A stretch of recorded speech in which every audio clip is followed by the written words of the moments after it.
자, 한국에서도 양자 컴퓨터를 개발하고 있고요. 그래서 한국표준과학연구소에서 수행하고 있는 국가 프로젝트인데 50큐비트 양자컴 구축 프로젝트가 진행되고 있어요. 표준연에 이거 있어요? 예, 있어요. 와. 그래서 여러 대를 동시에 개발하고 있고 인사 시간도 많습니다. 여러분의 시간을 낭비해드릴 느리지만 쿨한 과학. 랩미팅입니다. 반갑습니다, 교수님들. 반갑습니다. 반갑습니다. 자, 드디어 양자 컴퓨팅. 양자 컴퓨팅을 어떻게 만드는지. 요즘 양자 컴퓨팅에 대한 영상은 너무나 많잖아요. 근데 그럼 실제로 어떻게 만들어가 궁금하잖아요. 자, 양자 컴퓨팅의 최소 정보 단위가 양자 비트, 큐비트라고 하죠. 예. 네. 그래서 0과 1 상태를 가질 수가 있고 네. 또 0과 1이 중첩된 상태를 가질 수가 있죠. 그러니까 큐비트가 되려면 조건이 일단 두 개의 상태가 있어야 돼요. 그리고 양자의 역학이 적용돼야 돼요. 네. 그리고 두 상태를 오고 가게 만들 수 있는 우리가 기술적인 툴이 있어야 되는 거예요. 예.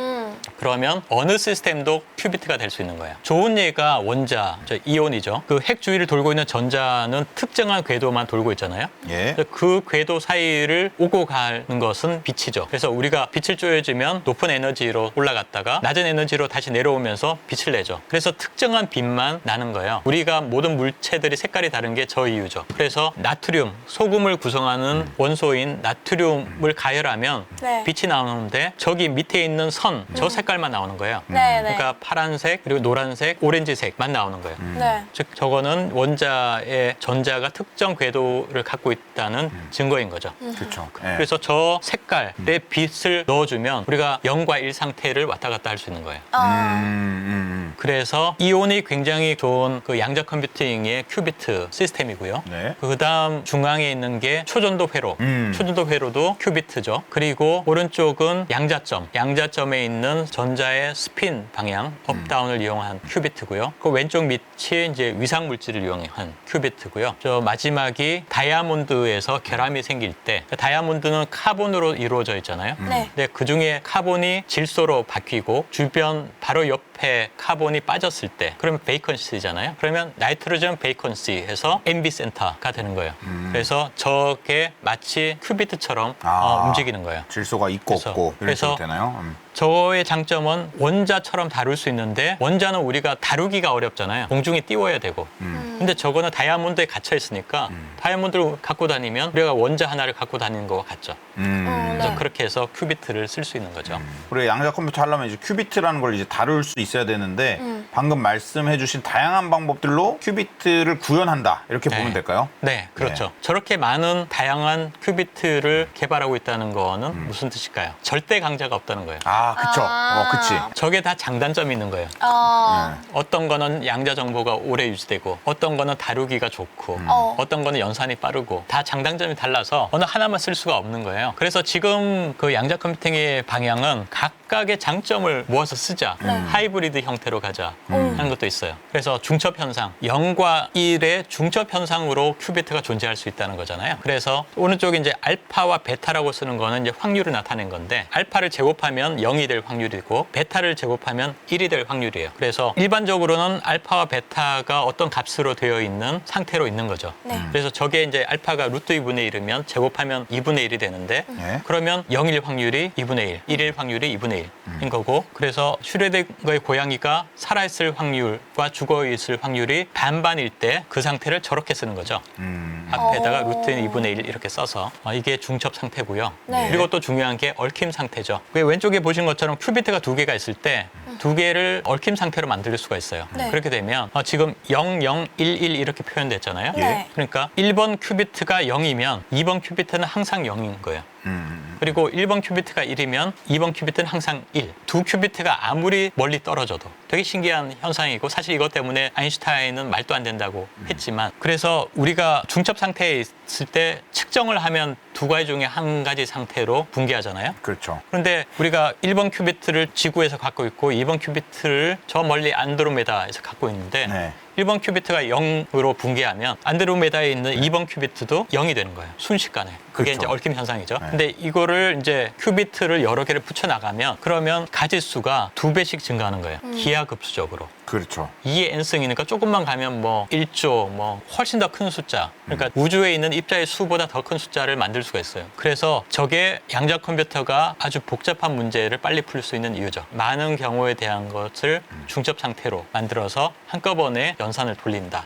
이게 양자 컴퓨터의 뭐 간단한 원리고요. 그래서 어디에 쓸 수 있냐 하면 새로운 화학 물질을 만들 수가 있고 새로운 약을 만들 수가 있어요. 그러니까 분자 구조를 새로 설계를 해야 되는데 네. 보통은 이론적인 계산을 하지만 그게 계산이 굉장히 복잡하기 때문에 못 새로운 해요. 약을 못 만드는 게 많거든요. 조금만 분자가 복잡해져도 우리가 갖고 있는 아무리 좋은 컴퓨터로도 풀지 계산이 안 못하거든요. 되는. 계산이 안 돼요. 네. 그래서 하시는 분들은 이제 구조를 단순화해서 이제 계산을 하죠. 그런데 이제 양자 컴퓨터가 되면 아무리 복잡한 것도 계산할 수 있으니까 새로운 약물을 설계하는데 쓸 수가 있겠죠. 또 이제 양자 AI도 쓸 수가 있어요. 그러니까 AI가 수많은 일들을 할 수 있는데 양자를 첨가하면 더 많은 일들을 할 수 있겠죠. AI란 게 딥러닝에서 이제 그 선형 방정식을 푸는 건데 이제 매트릭스 구조로 돼 있고 행렬 구조로 돼 있고 그것은 정확히 이제 양자 역학의 수식 구조와 같거든요.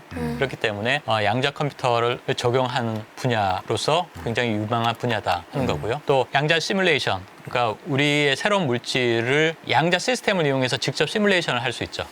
그래서 계산으로 할 수 없었던 것들을 시뮬레이션에서 새로운 물질의 새로운 성질들을 알아낼 수가 있고요. 네. 또 오른쪽 밑에 지도가 런던 시내의 지도예요. 엄청나게 복잡해서 악명이 높죠. 네. 저기서 운전한 택시 운전사가 가장 머리가 좋다는 얘기가 있을 정도로. 그런데 그러네. 저런 복잡한 지도에서 버스 노선을 어떻게 설계해야 가장 효율적으로 할 것인가. 약간- 사람들이 이동할 때 최소한의 시간을 걸리려면 어떻게 설계해야 될까는 수학 문제잖아요. 예. 그렇죠. 이렇게 최적화 문제를 물론 고전적인 컴퓨터를 이용해서도 풀지만 양자 컴퓨터를 이용하면 훨씬 더 빨리 풀 수 있다는 거고요. 그리고 또 다른 이용처가 이제 RSA 암호 체계를 푸는 거. 예. 그러니까 RSA 암호 체계가 이제 소인수 분해가 어렵다는 걸 이용하는 거잖아요. 예. 그래서 현재 아무리 좋은 슈퍼컴퓨터로 풀어도 뭐 1억 년 이상 걸려도 못 푼다. 근데 이거를 양자 컴퓨터를 이용하면 뭐 수십 초, 수백 초 만에 풀 수 있다.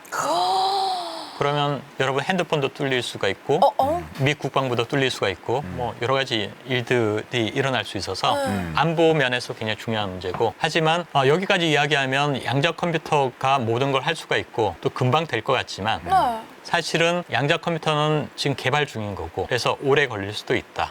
그렇죠. 그리고 저런 얘기했던 계산을 하려면 큐비트가 굉장히 많아야 된다. 그렇기 때문에 좀 긴 호흡으로 보고 기다려 주셔야 된다. 그러면 이제 어떻게 계산을 하느냐? 네. 고전 컴퓨터에서 논리 게이트를 쓰거든요. 그래서 0과 1의 입력값이 있으면 0과 1의 출력값을 내는 거죠. 그래서 뭐 엔드 게이트 하면 엔드가 그리고란 뜻이니까 1, 1이 들어가면 출력값은 1. 그러나 다른 경우 1, 0, 0, 1, 0, 0은 다 0인 거예요. 그리고 XOR 게이트는 두 개가 다를 때, 입력값이 다를 때 0, 1이거나 1, 0일 때는 1을 출력하고 0, 0, 1, 1일 때는 0을 출력하죠. 근데 저 두 개를 붙여놓으면 저게 컴퓨터가 덧셈하는 회로예요. 그래서 오른쪽에 A, B, C, D를 보시면 저게 논리표인데 0, 0 더하면 0이니까 0 나오고 0, 1 더하면 1이죠. 네. 1, 0 더하면 1이죠. 일이죠. 1, 1 더하면 뭐죠? 2죠. 저 이진수로 표현하면 1, 0이죠. 그렇죠. 네. 저게 바로 이제 고전 컴퓨터에서 덧셈을 하는 원리죠. 대단합니다. 이것도 재밌잖아요. 그러니까요. 대단합니다. 이것만으로도 재밌는데 이제 양자 컴퓨터에서는 또 다른 일을 하죠. 그래서 5개의 큐비트가 있을 때 양자 게이트를 걸어서 연산을 하거든요. 그래서 뭐 X, Y, 뭐 Z 이렇게 돼 있죠. 그리고 H도 있고 X, Y, Z는 왠지 뭐 X, Y 축 이야기를 하나 하는 생각도 들고 예. 네. H는 이제 하다마드 게이트라고 해서 그런 게이트고 이제 이렇게 두 큐빗을 연결한 게 있잖아요. 저게 투 큐빗 게이트고 시그넛 게이트라고 하는 거고요. 네. 그래서 저것들을 이용하면 얽힘 상태를 만들 수 있는 거예요. 그래서 H 게이트를 한번 주고 그다음에 저 시그넛 게이트를 주면 1번과 2번 큐비트가 얽힘 상태가 되는 거예요. 그리고는 X를 가하고 뭐 이런 식으로 계속 진행이 되는 거죠. 그리고 마지막에 측정. 저렇게 이제 뭐 계기판처럼 생긴 게 이제 측정을 뜻하는 거죠. 그러면 큐비트의 0과 1 그것에 중첩된 상태가 있고 그것은 앞에 이제 알파, 베타로 표현할 수 있다고 하잖아요. 이거를 그림으로 표현하는 게 오른쪽이에요. 그럼 지구본 같죠? 예. 네. 북극은 0, 남극은 1. 그리고 지구본 위에 어떤 점을 표시하면 그 화살표가 바로 중첩된 상태를 보여주는 거예요. 그래서 X축을 가리키면 그러면 어떤 상태냐? 0과 1이 반반 섞여 있는 상태. 완전 반반. Y도 그렇죠. 네. 그런 거고 0에 가깝게 화살표가 가 있으면 0의 확률이 더 높은 거고 그렇게 표현을 하는 거예요. 자, 그러면 이게 단일 큐빅 게이트. 아까 X, Y, Z, H가 있었잖아요. 네. 네. X 게이트는 X축을 중심으로 큐비트의 화살표를 돌리는 거예요. 그러니까 첫 번째를 보시면 원래는 0에서 출발했는데 이렇게 돌리죠. X축을 중심으로 해서 빙글빙글 돌죠. 그러면 네. 0에서 1이 되죠. 저게 어떻게 하냐 하면 0일 때 라디오 주파수 RF파를 켜요. 그러면 RF파가 진동하니 하는데 저걸 이제 회전 좌표계에서 보면 RF 주파수의 회전 좌표계에서 보면 진동하지 않고 일정하게 자기장을 걸어준 것처럼 되잖아요. 네. 예. 그러면 X축으로 자기장을 걸어준 효과가 나는 거예요. 그러면 아마 김갑진 교수님이 보여주셨을 것 같은데 네. 세차 운동이 나타나는데 돌고 있는 팽이가 기울어지면 팽이 축이 똑바로 서 있지 않고 기울어지면 이렇게 돌죠. 예. 맞아요. 세차 운동을 하죠. 네. 이렇게 돌았어요. 이게 중력이 밑으로 작용해서 그렇거든요. 예. 그러니까 팽이가 도는 축하고 힘의 방향하고가 평행하지 않고 이제 기울어져 있으면 이렇게 세차 운동을 하는 거예요. 그래서 그 효과가 나타난 거고요. RF파를 걸어주면 회전 좌표계에서는 X축으로 자기장을 건게 되고 그러면 큐비트가 0에서부터 시작해서 1 상태로 바뀌는 거죠. 예. 그리고 1 상태에 도달했을 때 RF파를 꺼요. 그러면 그게 바로 X게이트. 그래서 NMR에서는 이걸 이제 180도 돌린다고 해서 파이 게이트, 그러니까 파이 펄스라고 하고요. 이것처럼 이제 X축처럼 이제 Y 게이트, Z축도 같은 거예요. 그러니까 Z축 방향으로 180도 돌린 거를 Z 게이트라고 하죠. 하다마드 게이트란 거는 0과 X축의 중간, 네, 검은색 화살표가 있죠. 그러네요. 그 화살표를 중심으로 큐비트를 돌리는 거예요. 그러면 이렇게 돌아서 X 상태가 되겠죠. 0을 X 상태로 만드는 것. 즉 0을 중첩 상태로 만드는 게 하다마드 게이트예요. 하다마드라는 분의 이름을 따서. 그래서 0을 루트 2분의 1, 0, 루트 2분의 1, 1. 그 중첩 상태로 만드는 게 하다마드 게이트예요. 그러면 하다마드 게이트하고 C낫 게이트를 붙이면 중첩 상태를 만들 수가 있어요. 예. 자, 어떻게 하는지 보여드릴게요. 예. 네. 1번 큐비트가 0 상태에서 출발해서 하다마드 게이트를 통과하면 0과 1의 중첩 상태가 되죠. 그리고 이제 두 번째가 C낫 게이트인데 오른쪽에 C낫 게이트가 있어요. C낫 게이트는 컨트롤드 낫 게이트의 준말인데 X 값에 따라서 Y 값에 취하는 행동이 달라져요. 그러니까 X가 0이면 Y는 건드리잖아요. 0이면 0, 1이면 1로 내보내요. 그런데 X가 1이면 뒤집어져요. Y가 0이면 1, 1이면 0으로 바꿔주는 거예요. 저게 C낫 게이트예요. 예. C낫 게이트를 아까 하다마드를 통과한 중첩 상태에 보내면 그러면 두 번째 큐비트가 0이니까 지금 빨간 줄 그어놓은 저 두 줄에 해당하는 거거든요. 네. 0, 0과 1, 0이 중첩 상태로 출발하죠. 그러면 끝은 0, 0 상태, 1, 1 상태가 되죠. 즉 얽힘 상태가 되는 거죠. 아. 그래서 왼쪽에 보시는 게 아까 얽힘 상태라고 보여드렸던 거죠. 0, 0 더하기 1, 1. 저 상태가 되는 거죠. 그래서 하다마드 게이트와 C낫 게이트 통과하면 얽힘 상태가 된다. 이게 이제 잘 이해가 안 되신다면은 얽힌다는 거를 논리적으로 구현을 했다. 큐비트를 활용해서. 그냥 그렇게 보면 되겠죠. 그렇죠. 예. 그래서 서로 얽혀 있으니까 서로 영향을 준다. 서로 영향을 준다. 아, 예. 그래서 독립적이지 않고 한 상태가 결정이 되면 다른 큐비트의 상태도 결정이 된다. 결정이 된다. 이걸 그렇게 논리적으로 보시면 구현한다. 이렇게 보시면 될 것 같습니다. 예. 와. 그러면 초전도체로 큐비트를 어떻게 만들지? 어. 라는 아. 의문이 들잖아요. 예, 예, 네. 예. 앞에 부분은 사실은 여러 군데서 다 설명하고 있는 네. 부분인데 네, 그럼 네. 정말 저 개발한 사람들은 초전도로 어떻게 큐비트를 만들어? 그 질문에 대한 답을 드릴게요. 왼쪽에 초전도로 만드는 이제 회로인데 보시면 이제 코일이 있고 그다음에 이제 커패시터라고 해서 축전기라는 게 있는데 축전기가 뭐냐 하면 금속 판을 가까이 댄 거예요. 그러면 한쪽에는 플러스 전화, 반대편에는 마이너스 전화가 몰려 있겠죠. 네. 예. 그러나 이제 그 사이에 강이 있는 것처럼 건너가지 못하니까 서로 마주 보고만 있잖아요. 그리고 왼쪽은 이제 코일인데 두 개가 성질이 좀 다른 게 축전기는 AC 전류가 잘 통하고 그러니까 이제 진동하는 전류가 잘 통하고 코일은 일정한 전류가 잘 흐르는데 두 개를 붙여놔서 루프를 만들면 저걸 탱크 서킷이라고 탱크 회로라고 하는데 전류가 특정한 주파수에서 왔다 갔다 하는 거예요. 그러니까 코일로 갔다가 축전기로 갔다가 뭐 이런 식으로 왔다 갔다. 그 주파수 값은 이제 인덕터의 값과 커패시터 값을 곱한 값으로 결정이 돼요. 이것의 이제 방정식을 써보면 이게 정확히 근해의 방정식과 같아요. 근해의 운동 방정식. 근해를 조금 당겼다 놓으면 조금 흔들리겠죠. 그렇죠. 예. 많이 당기면 이제 많이 흔들릴 텐데 네. 그거 아시나요? 조금 흔들릴 때와 많이 흔들릴 때 한번 왔다 갔다 하는 시간은 똑같다는 거. 정말요? 이게 진자와 같기 때문에 예. 진자의 길이가 결정이 되면 예. 진폭이 얼마가 되든 항상 이 주파수는 일정해요. 아, 주파수는. 진동하는 시간은. 예. 그래서 조금 흔드나 많이 흔드나 네. 시간은 똑같아요. 그래서 우리가 시계로 쓰는 거거든요. 진자시계. 그리고 그 밑에 단추의 무게와도 상관없어요. 무겁게 다나 가볍게 다나 그 시간은 항상 길이에 의해서 결정해요. 그렇죠. 길이에 따라서 달라지죠. 그러니까 특정 주파수에만 반응한다.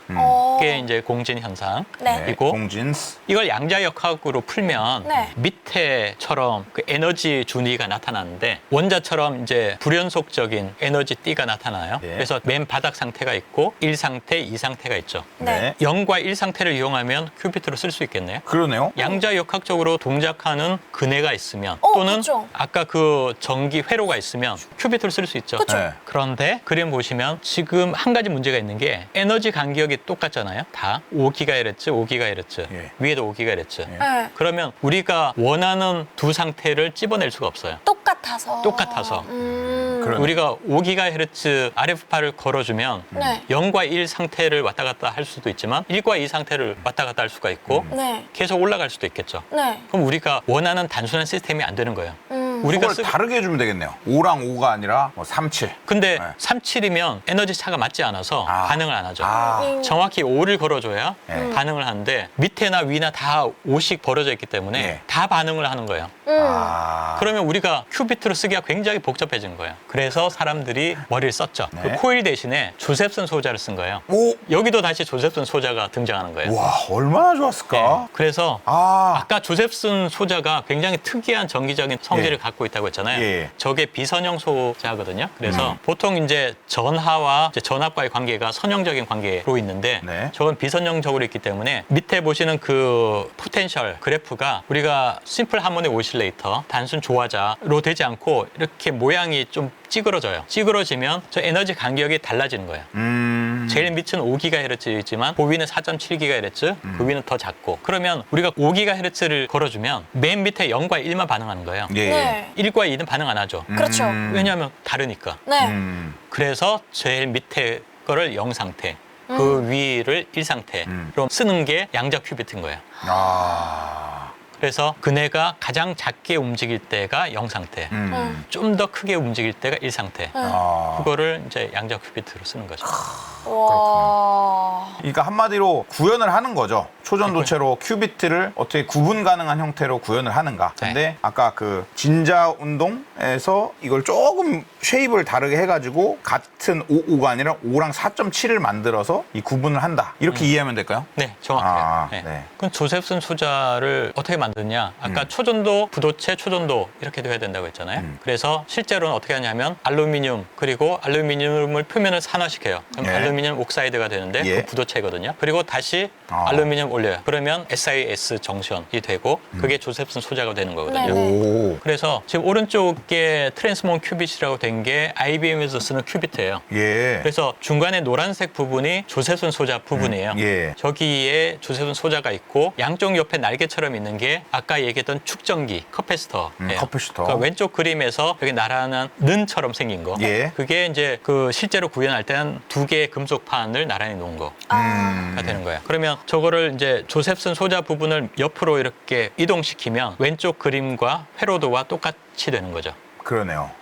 그렇게 해서 축전기와 조셉슨 소자를 연결한 회로가 큐비트다라는 거죠. 이렇게 보면 되게 싸 보이는데? 아니, 그러니까 비싸 보이지 않는데? 그런데 네. 저렇게 만들면 되는데 네. 저것의 양자 정보가 얼마나 오래 지속되게 만드느냐가 핵심 기술인 거예요. 그렇죠. 저게 0, 1을 깨져버리면 만들었는데 안 되니까요. 금방 양자 정보가 사라져. 그렇죠. 그러면 그걸 큐비트로 쓸 수 없잖아요. 예. 그렇기 때문에 그게 중요한 그 큐비트가 갖춰야 될 덕목 중에 하나죠. 그렇죠. 그리고 알루미늄이 아까 초전도가 온도가 되기가 되게 어렵죠. 그렇죠. 몇 네. 도에서 되죠? 절대 온도에서 조금 앞- 1.2도 1.2도 올라갔을 때 그렇게 임계 온도가 낮은 알루미늄을 써야 양자 정보가 오래 살아남을 수 있기 때문에 저 물질을 쓰는 거예요. 아. 그리고 실제 실험은 1.2도에서 안 해요.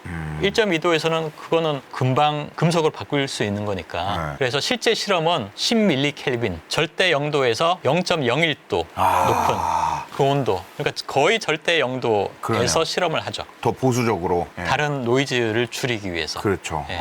그래서 저게 바로 IBM의 7큐빗 GPU예요. 네. 그래서 아마 신문이나 이런 영상 같은 데서 많이 보셨을 거예요. 근데 저게 복잡한 회로처럼 보이지 예. 뭔지 모르잖아요. 예. 네. 근데 아까 우리가 큐빗을 어떻게 만든지 배웠으니까 예. 그렇죠. 이제 보이는 거예요. 그래서 저기 잠자리처럼 생긴 거 금속판이 2개 있고 중간에 반짝 빛나는 저 네모 부분이 큐비트인 거예요. 아. 그래서 큐비트가 지금 8개인데 그중에 한 개를 안 쓰고 그래서 7큐비트가 돌아가는 양자 프로세서 야. 사진인 거예요. 그리고 이렇게 이제 꾸불꾸불하게 만든 선은 큐비트를 측정하기 위해서 연결한 선들이고 아까 왜 얽힘 상태를 어떻게 만드느냐라고 하셨잖아요. 그거는 큐비트와 큐비트를 연결해야 되고 상호작용을 시켜야 되잖아요.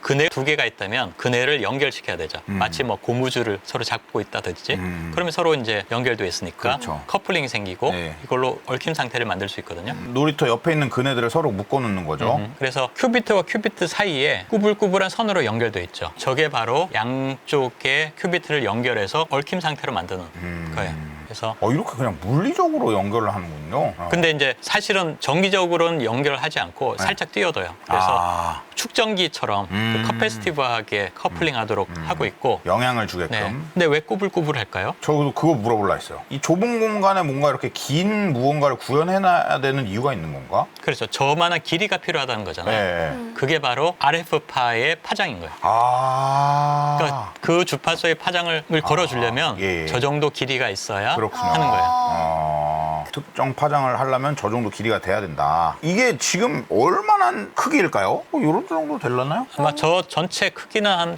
센티미터 정도 일 거예요. 그렇군요. 네, 정확하진 않지만. 예, 예. 근데 아무튼 그 공간 안에 구현하려면 이렇게 꼬불꼬불하게 좀 길게 해야 된다. 네. 자, 이거는 구글의 53큐비트를 측정하는 장치예요. 야, 그래서 53큐비트면 대단한 거 아닙니까? 대단한 거죠. 네. 그래서 왼쪽에 저 빨간색 통이 53큐비트를 10mK 까지 낮추는 희석 냉장고. 그래서 지금 이제 RF를 걸어주기 위한 신호선들이 굉장히 많죠. 그래서 오른쪽에 보시면 동축 케이블들이 굉장히 많다는 걸 볼 수가 있고 53큐비트가 그러니까 네. 우리가 1000큐비트, 10,000큐비트 하려면 얼마나 시스템이 복잡해져야 되는지 알 수 있죠. 김영환 교수님 말대로 53큐빗 자체가 그렇다기보다 또 이게 얽힘 상태가 유지되어야 한다는 거. 그렇죠. 53큐비트를 얽힌 상태로 만들어서 계속 유지가 해야 되는 거죠. 그러게요. 10mK. 자, 한국에서도 양자 컴퓨터를 개발하고 있고요. 오! 그래서 한국표준과학연구소에서 수행하고 있는 국가 프로젝트인데 50큐비트 양자컴 구축 프로젝트가 진행되고 있어요. 표준연에 이거 있어요? 예, 있어요. 와. 그래서 여러 대를 동시에 개발하고 있고 표준연과 성균관대의 이제 공동 연구로 진행을 하고 있고 이야. 그래서 성균관대에서 큐비트 소자 부분을 만들고 표준연에서는 측정하는 와, 그리고 구동하는 몰랐어요. 전체 몰랐어요. 컴퓨터를 만들죠. 그래서 얼마 전에 있었던 서울에서 열린 퀀텀 코리아 행사에 예. 네. 저게 전시가 됐었어요. 그래서 그때 궤도님 출동했는데. 그렇죠. 예. 그래서 그때 궤도님 오셔서 같이 사진도 맞아요. 찍고 예. 그랬었어요. 이거 그러면은 보이는 건 멋있어 보이는데 뭐 문제 없습니까? 어렵죠. 그러니까요. 분명히 그게 쉽지 않잖아요. 쉽지 않죠. 네. 50큐비트는 최종 3년 뒤 정도에 달성해야 될 목표이고 지금은 20큐비트를 만들기 위해서 예. 개발 중에 있죠. 10mK 어떻게 가느냐? 그러면 저 희석 냉동기를 쓰는데 헬륨의 이제 동위 원소인 헬륨 3하고 헬륨 4를 섞어서 쓰는 거거든요. 그래서 단계별로 낮추죠. 제일 위가 3켈빈, 즉 영하 270도, 그랬다가 절대 온도 0.7도, 0.1도, 그리고 10mK 0.01도까지 낮춰서 제일 밑에다가 양자 칩을 붙이는 거예요.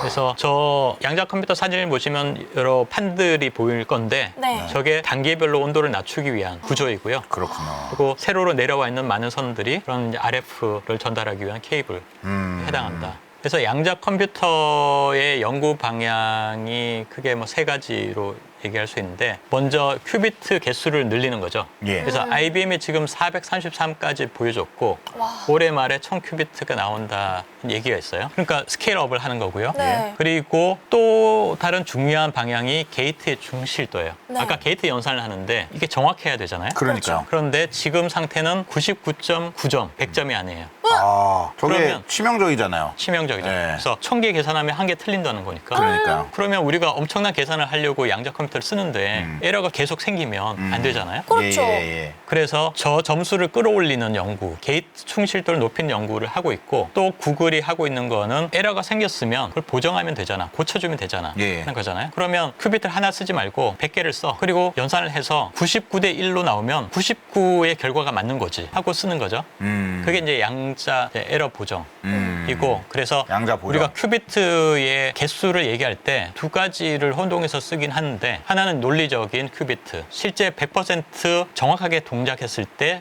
필요한 큐비트 개수가 있고 그게 한 뭐 RSA 암호를 푸는데 한 뭐 10,000개 정도 필요하다고 그러는데 아까 양자 이제 에러가 있으니까 그러면 실제로 물리적인 큐비트는 그것을 이제 10배에서 100배 정도 많아져야 되는 거죠. 그러면 1000큐비트도 부족하다. 훨씬 그러네요. 더 많은 큐비트가 있으면 좋겠다. 와. 그러면 아무 일도 못 하는 거냐? 실제로 그렇진 않고 지금 사람들이 하고 있는 거는 작은 수의 큐비트로도 풀 수 있는 문제를 찾자. 이런 문제를 찾자는 거고 그게 이제 리스크라고 해서 인터미디엇한 숫자에서의 문제를 찾는 방향도 있죠. 그리고 또 하나가 게이트 충실도와도 관계가 있는 건데 결맞음 시간인데 저게 양자 정보가 유지되는 시간이에요. 저게 예전에는 1 마이크로 세컨드가 안 됐어요. 아. 그러니까 100만 분의 1초가 안 됐어요. 그러니까 뭘 계산을 하려고 해도 그게 정보가 사라지는 거예요. 0과 1이 똑같이 존재해. 1에서 0을 만들어 놨는데 예. 그러니까 어느샌가 풀려 있어. 그렇기 때문에 저 결맞음 시간을 늘리는 연구를 몇십 년 동안 해온 거고 예. 그래서 지금 수준은 한 100 마이크로 세컨드, 0.1 밀리 세컨드 정도인데 충분히 계산할 만하다. 아, 그래요? 왜냐하면 유지되는 시간 짧지만 그 사이에 빨리 많이 계산하면 되니까. 그렇죠. 연산 속도가 빠르면 굳이 길 필요가 있나? 물론 길면 좋겠지만 뭐 그런 거죠. 그래서 그렇지만 이제 그 결맞음 시간을 조금 더 늘리려는 연구들이 진행되고 있죠. 그래서 거의 이제 마무리인데요. 이게 무슨 사진일까요? 뭔가 첫 양자 컴퓨터스러운 느낌인데요? 뭔가 첫 큐비트 만드는 느낌? 좀 뭔가 이제 삼각형의 금속으로 어디를 이렇게 누르고 있죠. 예. 네. 저게 세계 최초의 트랜지스터. 아, 저게 벨 연구소에서 만든 세계 최초의 트랜지스터예요. 그러네요. 예. 진짜 크네. 누가 만들었죠? 쇼클리 아닌가요? 윌리엄 쇼클리? 예, 그죠. 예. 쇼클리하고 바딘이 만들었어요. 존 바딘. 존 바딘. 예. 존 바딘은 아까 BCS 이론의 예. 그 B예요. 그 바딘 형, 삼합 형님이 여기도 예. 등장한다고? 그래서 예. 초전도에서 노벨상 받았죠. 그리고 트랜지스터 개발해서 그 전에 노벨상을 이미 받았었어요. 노벨상이 2개죠. 그 존 바딘이구나. 엄청난 예. 된 거죠. 그래서 아까 왜 양자 컴퓨터가 지금 연구하시는 분들이 잘하고 있고 또 어떤 문제들은 풀고 있지만 사실은 갈 길이 짧진 않다 하잖아요. 그런데 트랜지스터를 보면 처음 트랜지스터가 저렇게 크잖아요. 그런데 지금 우리가 쓰는 컴퓨터의 CPU에 트랜지스터가 몇 개 들어갈까요? 100억 개가 넘게 들어간대요. 저 사이즈 안에 저 한 개가 이제 100억 개가 된 거예요. 그렇죠. 저 정도 크기에. 그래서 저 트랜지스터를 처음 개발했을 때 그걸 만든 쇼클리나 바딘한테 나중에 전자회로 만들어서 핸드폰 들고 다닐 수 있어. 그리고 컴퓨터 요만하게 만들 수 있어. 하면 뭐라고 했을까요? 거짓말. 거짓말. 말도 안 됩니다. 물론 상상으로는 할 수 있지. 네, 상상으로. 그러나 이거는 실험적으로 구현할 수 없는 일이야 라고 했겠죠. 그런데 계속 과학자들과 기술자들이 노력해서 지금의 CPU가 나온 거예요. 와. 그것처럼 네. 양자 컴퓨터도 지금 한창 개발 중에 있지만 언젠가는 큰 일을 하는 그 순간이 올 거다. 그래서 마지막으로 드리고 싶은 말씀은 초전도는 과거에도 그랬지만 지금도 혁신을 만들어 가고 있다. 야. 미래의 일만은 아니다. 라는 말씀을 드립니다. 기대됩니다. 네. 인사할 시간도 많습니다. 여러분의 시간을 낭비해드릴 느리지만 쿨한 과학. 랩미팅이었습니다. 감사합니다, 교수님들. 감사합니다. 감사합니다.